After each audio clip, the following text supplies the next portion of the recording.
அன்பார்ந்த குழந்தைகளே, நான் தான் உங்கள் லலிதா பாட்டி பேசுகிறேன். நான் உங்களுக்கு மகாராஷ்டிரா மாநிலம் பந்தர்பூர் பண்டரிபுரத்தில் இருக்கிற பாண்டுரங்கனை பற்றி தான் சொல்ல போகிறேன்.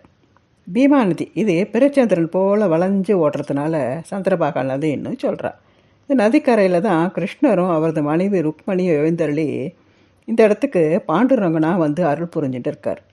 அதுக்கு காரணம் என்னன்னு இப்போ பார்க்கலாம். ஒரு சமயம் நாரதர் துவாரகாவுக்கு போய் கிருஷ்ணரை பார்த்து, உன்னோட அம்மா அப்பா சிறையில் பல துன்பங்களை அனுபவித்து என்னை இந்த உலகத்துக்கு கொண்டு வந்தா, அப்படிப்பட்ட அம்மா அப்பாவுக்கு எந்த விதத்துலையும் உதவி பண்ண முடியலையேன்னு வருத்தப்பட்டியே.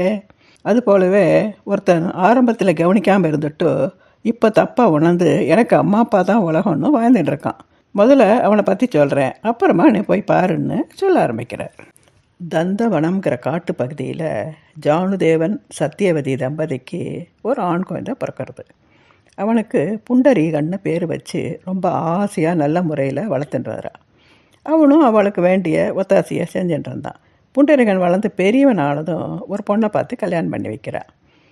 அவளுக்கு தன்னோட கணவன் அவள் அம்மா அப்பாவுக்கு பண்ணுற ஒத்தாசைகள் செய்கிறத பிடிக்காம அவன்கிட்ட அடிக்கடி சண்டை போட்டுகிட்டே இருந்தாள். இதை தெரிஞ்சுட்டு அம்மா அப்பா, இனிமேல் நாம் 2 பேரும் இருக்க வேண்டாம், பிள்ளைக்கு கல்யாணம் பண்ணியாச்சு, நம்ம கடமையை முடிச்சிட்டோம், அவங்ககிட்ட சொல்லி காசி யாத்திரை போய் அங்கேயே நம்ம கடைசி காலத்தையும் முடிச்சுக்கலான்னு முடிவெடுத்து அதுக்குண்டான ஏற்பாடுகளை பண்ணிட்டுருக்கா. இதை தெரிஞ்சுட்ட புண்டரீகனோட மனைவி அவங்ககிட்ட போய், உங்கள் அம்மாவும் அப்பாவும் காசி யாத்திரை போக போகிறாளாம், நாமளும் சேர்ந்து போகலான்னு ஆலோசனை சொல்ல, அம்மாக்கிட்ட போய் நாங்களும் காசிக்கு வரோம்னு 4 பேருமா கிளம்புறா. புண்டரீகன் தன்னோட மனைவி சொன்னபடி அம்மா அப்பா 2 பேரையும் நடந்து வர சொல்லிவிட்டு அவள் 2 பேரும் குதிரையில் சவாரி பண்ணிட்டு பயணத்தை தொடங்குறாள். அம்மாவும் அப்பாவை நடந்தே வரதுனால அவளுக்கு கால் வலி வந்து நடக்க முடியாத நிலமையில் அந்த காட்டு பகுதியில் சில குடில்கள் இருக்கிறத பார்த்ததும் அந்த இடத்துல 2 நாள் தங்கி ஓய்வு எடுத்துட்டு பயணத்தை தொடரலாம்னு அங்கேயே தங்கிடுறா. அந்த சமயத்தில் யாரோ 4-5 பெண்கள் பேசிட்டு போகிற மாதிரி சத்தம் கேட்டு வெளியில் வந்து பார்க்கும்போது அவள் ஒரு குடிலுக்குள்ளே போகிறத பார்த்துட்டு திரும்பி போனவன் மறுநாளைக்கு அவளை பார்க்கணுங்கிற ஆர்வத்தில் காத்துட்டு இருந்தான். அந்த சமயத்தில் 4 பெண்கள் குடங்களில் தண்ணி எடுத்துட்டு அழுக்கு துணியை உடுத்திட்டு அந்த குடிலுக்குள்ளே போயிட்டு திரும்பி வரும்போது சுத்தமான ஆடைகளை உடுத்திட்டு சந்தோஷமாக வெளியில் வரா. இவனுக்கு ஒன்றுமே புரியாமல் நேரடியாகவே போய் கேட்டு தெரிஞ்சுக்கலான்னு அவகிட்ட வந்து விவரமாக கேட்குறான். அதுக்கு நாங்கள் 4 பேரும் கங்கா, யமுனா, கோதாவரி, நர்மதாங்கிற நதிகள், பக்தர்கள் எல்லாரும் எங்ககிட்ட வந்து ஸ்நானம் பண்ணி அவள் பாவத்தை போக்கிக்கிறா. அவளோட பாவங்களை சுமந்து நாங்கள் இந்த நிலைமைக்கு வந்துட்டோம். இதிலேருந்து நாங்கள் தூய்மையான நிலைக்கு வரணுங்கிறதுக்காக இந்த குடிலில் இருக்கிற மகரிஷிக்கு வேண்டிய பணிவிடைகளை செஞ்சு அவருடைய குடிலை சுத்தப்படுத்தி துணிமனைகளை துவச்சி காய போட்டு சிறு உதவிகளை செஞ்சு எங்களோட பாவத்தை போக்கிக்கிறோன்னு சொன்னதும் அப்படிப்பட்ட ஞானியை பற்றி தெரிஞ்சுக்க ஆசைப்பட்டு அவகிட்டேயே கேட்குறான். அதுக்கு இங்கே இருக்கிற குடியில் குக்குடுனூர் முனிவர் ரொம்ப காலம் தங்கி தவம் செஞ்சுட்டு வர்றார். அவருக்கு அம்மாவும் அப்பாவும் தான் தினம் வணங்குற தெய்வம். அவளுக்கு கடைசி காலம் வரையிலையும் தேவையான உதவிகள் பணிவிடைகளை செஞ்சு ரொம்ப சந்தோஷமாக வச்சுட்டு இருந்தார். இந்த மாதிரியான ஒருத்தர் பார்த்தாலே நம்ம செஞ்ச பாவங்களை எல்லாம் நம்மக்கிட்டேருந்து ஓடி போயிடும். அதனால தான் இந்த குடிலுக்கு வந்து எங்கள் பாவங்களை போக்கிட்டு போகிறோன்னு சொல்லிட்டு மறந்து போய்ட்றான். அப்போ தான் அவன் சுய நினைவுக்கு வந்து சட்டுன்னு அந்த மகரிஷி தங்கியிருக்கிற குடிலுக்கு போய் அவர் காலில் விழுந்து ஆசீர்வாதம் வாங்கிட்டு ரொம்ப பணிவோடு, இங்கேருந்து காசி எவ்வளோ தூரம்னு கேட்டதும் அவர் சிரிச்சுட்டு, நான் இதுவரையும் எந்த கோவிலுக்கும் போனதில்லை, அதனால் எனக்கு காசியை பற்றி ஒன்றும் தெரியாதுன்னு சொன்ன உடனே அவனுக்கு மனசுக்குள்ளே உறுத்தலாக இருந்தது. ரொம்ப மன வருத்தத்தோடு அம்மா அப்பா கிட்ட போய் தான் செஞ்ச தவறுகளுக்கு மன்னிப்பு கேட்டு அவளை நல்ல விதமாக காசி யாத்திரை பயணத்தை முடித்து 4 பேர் நல்ல விதமாக ஆற்றுக்கு வந்து சேர்ந்தான். இவனை போல் ஒரு புள்ள நமக்கு இல்லையேன்னு மற்றவா ஏங்குற அளவுக்கு அம்மா அப்பாவை கண்ணுங்கருத்தமாக பார்த்துட்டான்னு சொல்லி முடித்ததும் கிருஷ்ணர் நாரதருக்கு நன்றி சொல்லிவிட்டு அந்த இடம் பண்டரிபுரங்கிறதுனால பாண்டுரங்கனை அவதாரம் எடுத்து இப்போவே அவனை பார்க்கணும் போல் இருக்குன்னு கொட்டுற மழையில் வாத்து வாசலில் நின்றுட்டு தன்னோட 2 கைகளையும் இடுப்பில் வச்சுட்டு உள்ளே எட்டி பார்த்து புண்டரீகனை கூப்பிடுறார்.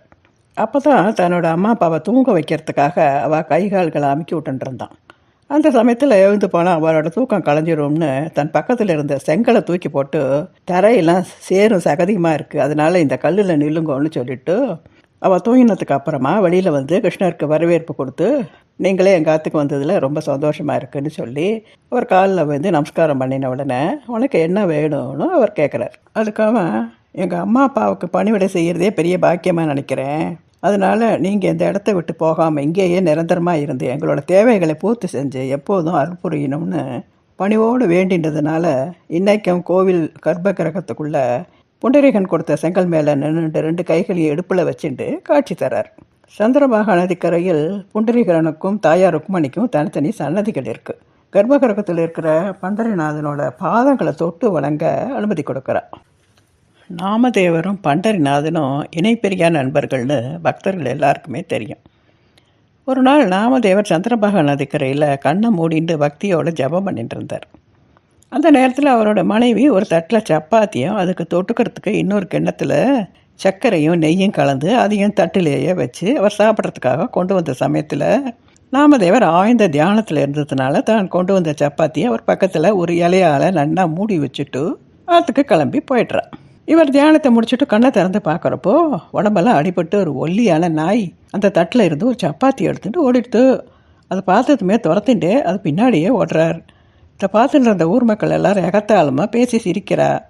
அவர் எதையுமே பொருட்படுத்தாமல் அந்த நாயை துரத்தின்ண்டே போய் அந்த நாயை தடவி பிடிச்ச உடனே வாயை திறந்து குறைக்கும்போது அது வாயில் இருந்த சப்பாத்தியை கையில் எடுத்துட்டு இடது கையால் அந்த நாயையும் தூக்கிண்டு நதிக்கரைக்கு வந்து தன் இடத்துல உட்காந்துட்டு அதை தன் மடியில் வச்சுட்டு சப்பாத்தி தொட்டுக்க இல்லாமல் எப்படி சாப்பிடுவேன்னு கேட்டுட்டு சப்பாத்தியை கொஞ்சம் கையால் கிள்ளி அதை நெய் சர்க்கரையில் தோய்ச்சி அந்த நாய்க்கு ஊட்டி விட்றாரு. சப்பாத்தின்னா இப்படி தான் சாப்பிடணும், இது தெரியாமல் நீ பாட்டுக்கு சப்பாத்தியை மாத்திரம் எடுத்துகிட்டு ஓடினா என்ன அர்த்தம் உனக்கு பேசிட்டு ஊட்டி விட்டுட்டே இருக்கும்போது நாய் ரூபம் மறைஞ்சு பண்டரிநாதனா அவர் மடியில் உட்காந்துருக்கார். நாமதேவர் அதிர்ச்சியாகி என்னப்பா நீ இந்த அவதாரத்தில் வந்திருக்கன்னு ரொம்ப சந்தோஷத்தோட ஒருத்தருக்கு ஒருத்தர் வாயில் கொடுத்து சாப்பிட்டுண்டே என்னப்பா நீ நாயா வருவேன்னு நான் கொஞ்சம் கூட எதிர்பார்க்கலன்னு சொன்னதும் அவர் நான் மீன் ஆமை பன்றின்னு பல அவதாரங்கள் எடுத்திருக்கேன், உனக்காக நாய் அவதாரம் இருக்கக்கூடாதான்னு சொல்லி 2 பேரும் கட்டி தழுவிண்டாலாம். எப்படியோ நம்ம பண்டரிநாதனை பற்றி நிறைய சொல்லிகிட்டே போகலாம். சரி, இப்போ ஸ்லோகத்துக்கு போகலாமா? ஓம் கிருஷ்ணாய வாசுதேவாய ஹரையே பரமாத்மனே பிரணத கிளேச நாஷாய கோவிந்தாய நமோ நமக.